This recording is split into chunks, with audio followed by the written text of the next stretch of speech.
Doctor Uma, आपकी ये थोड़ा जनरलाइज क्वेश्चन है, आई मीन ऑफ कोर्स, मगर आप जो हैं पाकिस्तान के अंदर या आपकी क्लिनिक में जो लोग आते हैं, I mean just define, I am sure के एक सर्टन सोशल स्ट्रक्चर के लोग आते हैं आपके पास, ये वो सब, तो गवर्नमेंट हॉस्पिटल्स में और आपकी प्राइवेट क्लिनिक में किस किस्म की केसेस और किस किस्म की मेंटल इलनेसेस जो है ना आप इस वक्त ऑब्जर्व कर रही हैं वहां पे जो कॉमन हो रही हैं? डिप्रेशन तो है ही।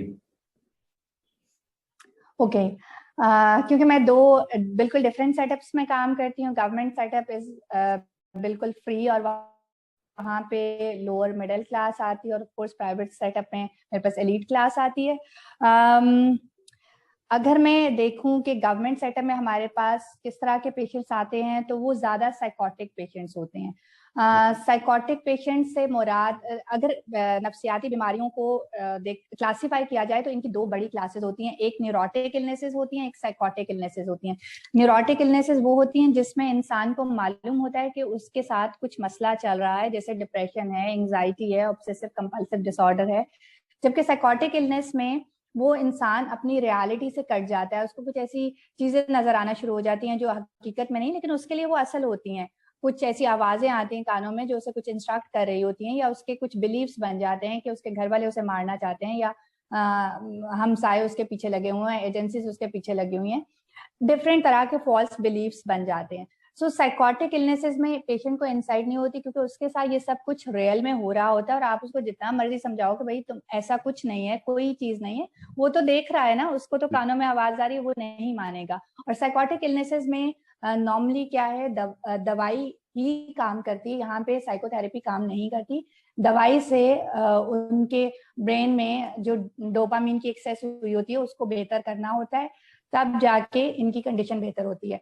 सो गवर्नमेंट सेटअप में क्योंकि डिप्रेशन एंजाइटी को या ओसीडी को इतना मसला नहीं समझते। हाँ, जब बंदा अजीबोगरीब बातें करना शुरू कर दे, और या गुस्सा करना शुरू कर दे, या घर से चला गया, या कपड़े अजीब पहन लिए, जब वो ऐसी काम या ऐसी हरकतें शुरू करता है तो वो लेके आते हैं माहिर अमराज नफ्सियात के पास। वहां भी पहले वो पीर फकीर के पास जाते हैं, और अब शुक्र है हमारे पीर फकीर बाबे इतने अवेयर हो चुके हैं, वो थोड़ा अपना काम करके बाद में ये कह देते हैं कि अब हमने जिन निकाल दिए हैं, और जो जिन्होंने दिमाग को नुकसान पहुंचाया उसके लिए आप साइकाइट्रिस्ट के पास चले जाएं।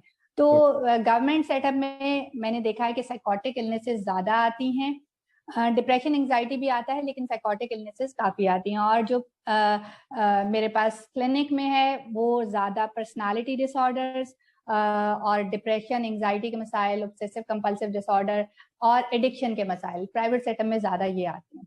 अच्छा, एडिक्शन के मसाइल दोनों जगह पे एक बराबर ही हैं, क्योंकि मुझे लगता है कि एडिक्शन हमारी सोसाइटी में अनफॉर्चुनेटली बहुत तेजी से फैल रही है। आप जो हेलुसिनेशंस की बात कर रही हैं और वो करने के लिए, तो I am sure, I mean ये नेचुरल इन लोगों की प्रॉब्लम होती है या ये लोग कोई केमिकल डिपेंडेंसी हो जाती है इनकी? क्योंकि अमेरिका में भी अब एक उन्होंने बहुत ज्यादा वो मैजिक मशरूम्स और साइकेडेलिक ड्रग्स लेके वो इनको आवाजें आती हैं और सब करती हैं, तो जी, इस तरह है बिल्कुल। एक तो ये कि कुछ साइकाइट्रिक इलनेसेस ऐसी हैं जिसमें आपको डिल्यूजन्स या हेलुसिनेशंस होना शुरू हो जाती हैं, लेकिन कुछ सब्सटेंसेस भी ऐसे हैं, जैसे चर्च का बहुत ज्यादा इस्तेमाल आपको इस तरफ लेके जा सकता है। कुछ हेलुसिनोजेंस ड्रग्स होती हैं जो आपको इस तरफ लेके जा सकती हैं। तो ड्रग या सब्सटेंस इंड्यूस साइकोसिस भी हो सकता है, और ये स्किज़ोफ्रेनिया या बाइपोलर इफेक्टिव डिसऑर्डर के साइकोटिक सिम्टम्स भी हो सकते हैं। और एट टाइम्स ये बताना मुश्किल हो जाता है, क्योंकि जब किसी को हेलुसिनेशंस या इस तरह के एक्सपीरियंसेस होना शुरू होते हैं तो सम टाइम वो खुद उनमें टेंडेंसी ज्यादा होती है सब्सटेंस इस्तेमाल करने की, ड्रग्स यूज करने की। तो एट टाइम्स ये एस्टेब्लिश करना मुश्किल होता है कि ड्रग इस्तेमाल करने के बाद साइकोटिक सिम्टम्स आए हैं या साइकोटिक सिम्टम्स पहले आए और उसके बाद उसने सब्सटेंस यूज करना शुरू किया जिसकी वजह से साइकोटिक सिम्टम्स बढ़ गए। So it can be both ways. Substance use से टेंडेंसी होती है साइकोटिक सिम्टम्स आने की, और स्किज़ोफ्रेनिया या बाइपोलर वगैरह में खुद से भी साइकोटिक सिम्टम्स आ सकते हैं। इसमें जेनेटिक्स का मेन रोल होता है। साइकोटिक इलनेसेस में जेनेटिक्स का मेन रोल पाया जाता है। इनकी हेरिटेबिलिटी बहुत ज़्यादा 80% के करीब हेरिटेबिलिटी है। और हमारे यहाँ अनफॉर्चुनेटली ये एक और बहुत निग्लेक्टेड चीज़ है कि जब कोई बंदा जिसमें इस तरह की अलामात आना शुरू होती हैं तो उसे आसपास के लोग ये मशवरा देते हैं कि इसकी शादी कर दो, ये ठीक हो जाएगा। जी बिल्कुल। अब जब शादी कर दी जाती है तो इनमें थोड़ा सेक्सुअल डिजायर्स भी बढ़ जाती हैं इनकी बीमारी की वजह से, तो इनके फिर 8-8, 10-10 बच्चे हो जाते हैं और एक ह्यूज हेरिटेबिलिटी है। अब जेनेटिक्स में तो उन बच्चों की आता ही आता है, लेकिन क्योंकि पेरेंट खुद उस टाइम इलनेस में है तो पेरेंटल निग्लेक्ट भी बहुत ज्यादा आता है। सो पेरेंटल निग्लेक्ट प्लस जीन्स मिल के बच्चों को भी बीमार कर देती है। तो यहाँ पे मैं इसको बहुत फोर्सफुली इस चीज को एंडोर्स करना चाहूंगी कि अगर किसी को कोई नफ्सियाती बीमारी है तो शादी उसका हल नहीं है। अगर वो नफ्सियाती बीमारी से ठीक हो जाता है तब आप उसकी जरूर शादी कीजिए, लेकिन अगर कोई किसी किस्म की साइकाइट्रिक सिम्टम्स आ रहे हैं तो उसको माहिर अमराज नफ्सियात के पास लेके जाइए, क्योंकि अगर इन बीमारियों को टाइमली एड्रेस कर लिया जाए तो ये बिल्कुल ठीक हो जाती हैं और ये लोग मुआशरे के नॉर्मल अफराद के तौर पे काम कर सकते हैं। I have seen many people जो डॉक्टर्स हैं और बाइपोलर इफेक्टिव डिसऑर्डर का शिकार हैं या स्किज़ोफ्रेनिया का शिकार हैं, but they know about their illness. उनको मालूम है अपनी बीमारी का, वो दवाई रेगुलर लेते हैं और वो सही तरह से सब काम कर रहे हैं। सो खुदारा इनकी ट्रीटमेंट करवाइए, ना कि इनकी शादी कर दीजिए, ताकि मसला ट्रांसमिट होना शुरू हो जाए, मसला बच्चों में भी आना शुरू हो जाए। ये आपने ना बिल्कुल पर्टिनेंट बात की है, क्योंकि ये इशू शादी वाला जो आपने बताया है कि बच्चा जो है ना उसके अंदर प्रॉब्लम है, उसकी शादी कर दो, ये it's not just in the lower segment of the society. अच्छे खासे पढ़े लिखे लोग भी जो है ना वो इस चीज में आते हैं कि जो है ना किसी की बेटी को लेके आ जाओ या किसी के बेटे से शादी कर दो, ये ठीक हो जाएगी। तो this is like a crisis situation मैंने देखा है वहाँ पे। डॉक्टर उमा, आपने पहले जिक्र किया है, लास्ट 2 क्वेश्चंस टू गो, कि उसके अंदर थोड़ा था कि क्योंकि इतने ज़्यादा साइकेट्रिक फैसिलिटीज़ नहीं हैं, सब कुछ नहीं है, और हमारे यहाँ ऑफ कोर्स एक जनरल रिलीजियस डोमिनेटेड कल्चर भी है। ये मुख्तलिफ लोग जो इस वक्त जैसे ही किसी को पता चलता है कि किसी को साइकोटिक डिसऑर्डर्स हैं या कुछ और इश्यूज हैं, ये क्या क्या स्टेप्स लेते हैं, किन किन लोगों के पास इन लोगों को लेके जाते हैं और किन जगहों से इन लोगों को दूर रहना चाहिए? अच्छा, इसमें ना थोड़ा सा हेल्थ बिलीफ मॉडल भी होते हैं हर एक इंसान के। जैसे हमारे यहाँ कुछ जगहों पे पीरी फकीरी बहुत ज्यादा प्रेवलेंट है और वो पीर की बात को हरफ आखिर समझते हैं और बैत हुए होते हैं उनके हाथों। तो अगर हम उस टाइम उनको ये कहें कि आपने पीर साहब के पास नहीं जाना, तो वो हमारे पास नहीं आएंगे, वो पीर साहब के पास जाते रहेंगे। सो seeing health belief models of that particular patient, हमें उसके मुताबिक ही एडवाइस करना होता है। इसमें पीर फकीर के पास जाना या दम दरूद कराना, या कुछ जगहों पे तो वी हैव सीन कि इनके साथ बहुत जालिमाना रवैया रखा जाता है। जैसे मैंने बताया कि गरम सलाखें इनको लगा दी जाती हैं, इनके दिमाग में सर पे सलाखें लगा दी जाती हैं कि जिन निकाल रहे हैं, या कुछ इस तरह की और चीजें भी की जाती हैं। सो इन बाबों के पास, इन पीर फकीर जो जाली पीर फकीर बने हुए हैं, इनके पास आपने नहीं जाना। इसमें एक और चीज जो, क्योंकि हम रिलीजियसली एक एक्सट्रीमिस्ट सोसाइटी है और रिलीजन के मामले में हम कोई बात सुनना पसंद नहीं करते। मजहब जो है एक बहुत बड़ा प्रोटेक्टिव फैक्टर जरूर है। मतलब मीन्स के अगर ये आपको डिप्रेशन या एंजाइटी में जाने से बचाता है, अगर आपका स्ट्रॉन्ग बिलीफ है अल्लाह पे, तो आप छोटी मोटी मुश्किलात से इतना इफेक्ट नहीं होते। लेकिन डिप्रेशन, एंजाइटी या ऑब्सेसिव कंपल्सिव डिसऑर्डर, ये दिमाग में कुछ केमिकल चेंज से होते हैं। जिस तरह किसी मजहबी बंदे को डायबिटीज हो सकती है, किसी मजहबी बंदे को ब्लड प्रेशर का मसला हो सकता है, इसी तरह किसी मजहबी बंदे को डिप्रेशन हो सकता है, एंजाइटी हो सकती है, ऑब्सेसिव कंपल्सिव डिसऑर्डर हो सकता है। तो इस चीज को मिक्स नहीं किया जाना चाहिए। उस टाइम अगर आप उसको कहें कि अल्लाह से दूर रहने की वजह से ये सब हुआ है, तो एक बीमारी सजा नहीं होती। बीमारी किसी को भी हो सकती है और किसी भी वक्त हो सकती है। बीमारियों का इलाज किया जाता है। तो फर्स्ट थिंग इज कि इनको समझा जाए कि ये बीमारियां हैं जो कभी भी किसी को हो सकती हैं और फिर इनका इलाज करवाया जाए। मैंने आपको पहले बताया कि तकरीबन मिनिमम हमारे यहाँ 5 साल का अरसा लग जाता है उसको किसी माहिर इमराज नफ्सियात के पास पहुंचने में, जहाँ इलनेस काफी स्वेयर हो चुकी होती है। इससे पहले के स्टेप्स यही होते हैं कि बाबों के पास लेके जाया जाता है, पीर फकीर के पास लेके जाया जाता है, दम दरूद कराए जाते हैं। फिर समटाइम क्योंकि अवेयरनेस नहीं है तो ये लोग डिफरेंट डॉक्टर्स के पास जाते हैं, जैसे जीपीस के पास जाएंगे, बार बार अपने टेस्ट करवाएंगे, या ये न्यूरोलॉजिस्ट न्यूरोसर्जन्स के पास जाएंगे, क्योंकि आइडिया नहीं होता, अवेयरनेस नहीं होती।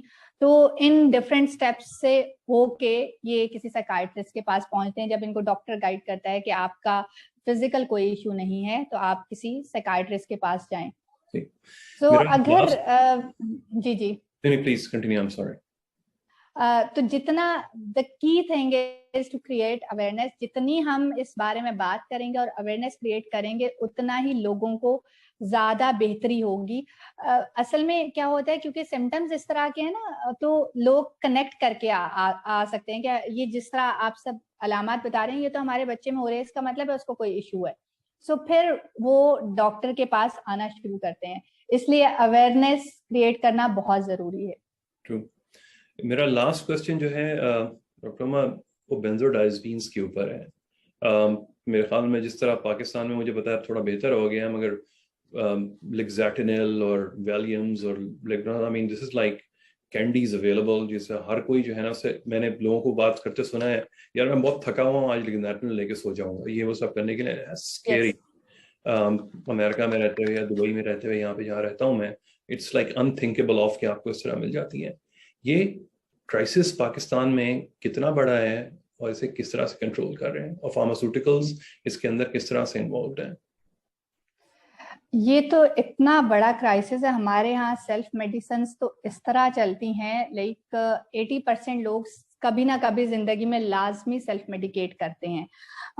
उसमें वही बात, नींद नहीं आ रही, they start taking Lexotanil without prescription, they start taking Alp without prescription. उससे क्या होता है, जब कुछ अर्सा यूज की जाती है, they get dependent on these drugs. और बेंजोडाइज़ेपिन की एडिक्शन एक बहुत बड़ा मसला है हमारी सोसाइटी का। एडिक्शन वैसे ही हमारी सोसाइटी में एक ग्रोइंग कंसर्न बनता जा रहा है, और उसमें अगर ये ड्रग्स रेडिली अवेलेबल होती हैं, कफ सिरप्स, बेंजोडाइज़ेपिन टैबलेट्स, जितनी भी सब गोलियां हैं, ये किसी भी फार्मेसी पे जाएं आपको विदाउट प्रिस्क्रिप्शन मिल जाती हैं।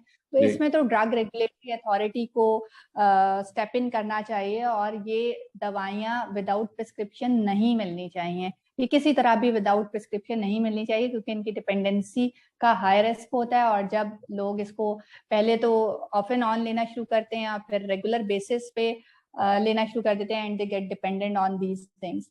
इसका आप एडवर्स इफेक्ट्स जरा बता सकती है, क्योंकि ये इतना रैम्पेंट है और छोटे बच्चे तक जो हैं, मैंने एक डॉक्यूमेंट्री देखी थी कराची में, सब जगह पे छोटे छोटे बच्चे 7 और 8 साल के जो हैं वो लिक्सैटिनिल के ऊपर जो है डिपेंडेंट है। तो इसका थोड़ा साइड इफेक्ट्स बता दें ताकि लोगों को पता चले कि ये कितना एडवर्स आपके साथ इवेंचुअली जो है ना, फिर आपके साथ ये इफेक्ट करती है आपके माइंड। अच्छा, क्योंकि बेंजोडाइज़ेपिन्स एडिक्टिव मेडिसिन हैं, और इवन हम लोग भी जब प्रिस्क्राइब करते हैं, शुरू में स्लीप के अगर प्रॉब्लम्स हो तो शुरू में 1-2 हफ्ते के लिए प्रिस्क्राइब की जाती है, फिर इसको ग्रेजुअली टेपर डाउन कर दिया जाता है। तो इसके रेगुलर यूज से you get dependent on this thing. अब जब आपका बॉडी डिपेंडेंट होती है तो आपको इसके बगैर नींद नहीं आती। आप को अगर नहीं मिलती तो आप जागते रहते हैं, इरिटेबिलिटी आती है, मूड स्विंग्स आते हैं। इसका ज्यादा अरसे तक इस्तेमाल आपकी थिंकिंग एबिलिटी को मुतासिर करना शुरू कर देता है, आपकी कॉग्निशंस इफेक्ट होना शुरू हो जाती हैं। देयर आर चांसेस कि आप जल्दी डिमेंशिया में चले जाएं, जो कि एक भूलने की बीमारी है। और साथ साथ जो अगर आप यंग लाइफ में ले रहे हैं तो आपकी जो कंसंट्रेशन है वो इफेक्ट होना शुरू हो जाती है। आप उस तरह सोच समझ नहीं सकते जिस तरह आप इसके बगैर सोच समझ सकते हैं। सो ये सबसे ज्यादा हमारी थिंकिंग को, हमारी कॉग्निशंस को इफेक्ट करती है, हमारे मूड के मसाइल पैदा कर सकती है, इरिटेबिलिटी लाती है, गुस्सा, तबीयत में चिड़चिड़ापन, और साथ में हमारी बॉडी कंप्लीटली इस पे डिपेंडेंट हो चुकी होती है, तो हमें इनके बगैर नींद नहीं आती फिर। तो ये इसलिए इनको किसी भी तरह इस्तेमाल करना सेफ नहीं है। Just for my understanding quickly, I mean, just for a few minutes, I mean, 1 minute रह गया to conclude the program, कि ये अगर जो लोग इसके ऊपर डिपेंडेंट हो जाते हैं, इसके अंदर कोई जेनेटिक ट्रांसमिटेबिलिटी होती है कि उनके आने वाली नस्लें भी जो हैं they would be dependent on that, या उनके साथ प्रॉब्लम हो सकती है? अच्छा, इस पे ना डिफरेंट रिसर्चेस चल रही हैं। देखा गया है कि एडिक्शन में हर बंदा जो इन दवाइयों को या किसी भी सब्सटेंस को इस्तेमाल करना शुरू करता है, हर बंदा उसका एडिक्ट नहीं होता। अगर पाकिस्तान की स्टैट्स पे बात की जाए तो इस टाइम सब्सटेंस यूजर्स या ड्रग यूजर्स 6.7 मिलियन के करीब हैं और उसमें से सिर्फ 2 मिलियन एडिक्ट हैं। यानी बाकी लोग इसको ऑफ एंड ऑन इस्तेमाल करते हैं। So there is certain genetics involve in this thing कि आप जब लेना शुरू करते हो तो आपकी there are more chances you would get addicted to this thing. अब क्योंकि हमें मालूम नहीं होता कि कौन सा बंदा इसको 1-2 दफा इस्तेमाल करने के बाद ही इसका एडिक्ट हो जाएगा, इस पे डिपेंडेंट हो जाएगा, तो हम एट फर्स्ट प्लेस इसका इस्तेमाल ही बंद करते हैं, क्योंकि ये चीज ही हम रोक सकते हैं। हम बाद में हमारे लिए रोकना काफी मुश्किल हो जाता है अगर कोई बंदा किसी ड्रग पे डिपेंडेंट हो गया है, क्योंकि फिर उसको विड्रॉल्स आ रहे हैं, फिर उसको उस दवाई के लिए टॉलरेंस डेवलप हो चुकी है, तो बाद में रोकना हमारे लिए मुश्किल होता है। इसलिए प्रिलिमिनरी स्टेजेस पे ही और दुनिया भर में यही चीज वर्क करिए कि इसको प्रिलिमिनरी स्टेजेस पे ही कंट्रोल किया जाए, ड्रग्स की एक्सेसिबिलिटी को कम किया जाए। हमारे यहाँ ड्रग्स बहुत कम प्राइस में और बहुत एक्सेसिबल हो चुकी हैं, यूनिवर्सिटीज कॉलेजेस में पहुंच चुकी हैं। जब किसी के घर पे कोई चीज पहुंच चुके तो वो जितना मर्जी स्ट्रॉन्ग नर्व्स का हो, वो कभी ना कभी उसको ट्राई कर लेता है और यू वोंट नो कि उसमें कितने चांसेस है, कितना वल्नरेबल है वो एडिक्शन में जाने के लिए। तो हमारी यूथ इस टाइम बहुत बुरी तरह से इस शिकंजे में फंसी हुई है और अगर हमारी गवर्नमेंट इसके लिए मुनासिब स्टेप्स नहीं लेती तो इसके बहुत भयानक नताइज सामने आ सकते हैं, क्योंकि ये यूथ ही तो है जिसने हमारे मुल्क की भागदौड़ संभालनी है, हमारे मुल्क के लिए कुछ करना है। और अगर यूथ ही एडिक्ट हो चुकी है तो आगे क्या हम एक्सपेक्ट कर सकते हैं। So government should take some serious steps about it. Okay, thank you very much doctor Huma for this programme. इंशाल्लाह ताला जो है ना कि will get together in the next programme, जिसपे हम लोग बेसिकली 2 इलनेसेस की बात करेंगे, वो नार्सिसिज्म और गैसलाइटिंग के ऊपर। अगर अभी के लिए कंक्लूड करते हैं इंशाल्लाह। Thank you very much for your time, I truly appreciate it. Thank you very much.